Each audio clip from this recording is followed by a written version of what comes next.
எல்லாருக்கும் வணக்கங்க. வணக்கம். உங்களெல்லாம் பார்க்கலான்னு வந்திருக்கோம். இந்த இடத்துக்கு பேர் என்ன? நீங்க இருக்க இடத்துக்கு பேரு பிராட்டியூர் ஆலங்குளம். இது எத்தனாவது வார்டு?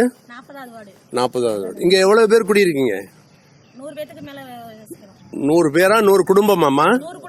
100 குடும்பம். அது கொஞ்சம் தெளிவா சொல்லணும். 100 குடும்பம்னா குறைஞ்சது ஒரு 300 பேர் குறையாம இந்த இடத்துல நீங்க இருக்கீங்க. சரி, உங்களுக்கு இங்க பொது கழிவறை இருக்கா? இல்ல. உண்மையாவே இல்லையா? அது தெரிஞ்சுக்கதான் வந்தோம். சரி, அப்ப நீங்க எல்லாம் வெளியே போறது, தெருவு போறதுக்கு எங்க போறீங்க? ஒருத்தர் சொல்லு. பெண்கள் நீங்க சொல்லுங்க. ஒருத்தர் மட்டும் சொல்லுங்க. யார் வேணாலும் சொல்லுங்க. யார்? நீ சொல்லுப்பா. ஓ, இந்த ரோடு, இந்த பைபாஸ் ரோடுயா? ஐயோ, அது உயிருக்கு ஆபத்தாச்சு.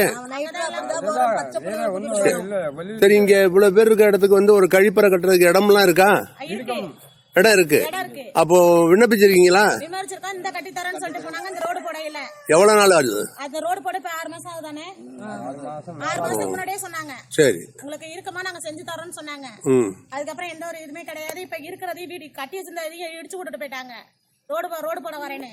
சரி, இப்ப நான் கழிப்பறை சம்பந்தமா மட்டும் பேச வந்திருக்கேன். அது சம்பந்தமான விஷயம் சொல்லுங்க. ஆக இப்ப நீங்க சொல்ற நான் சொல்றது சரியா இருக்கா பாருங்க.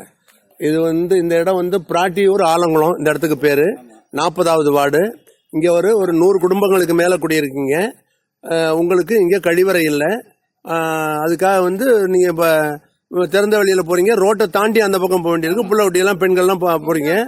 இடம் இல்லாம ஆணும் பெண்ணும் ஒரு இடத்துல போறேன்னு சொல்றீங்க. கழிவறை கட்டுறதுக்காக இடம்லாம் ஒதுக்கி இருக்கு அப்படின்னு சொல்றீங்க. ஆனா யாரும் கட்டி தரலன்னு சொல்றீங்க. சரியா? சரி, இது நாங்க முறையா தக்க இடத்துக்கு நாங்க கொண்டு போய் சேர்க்கிறோம். விரைவில் உங்களுக்கு நல்லது நடக்கணும்னு நாங்க பண்றோம். நல்லது. நன்றி. கொஞ்சம் அப்படியே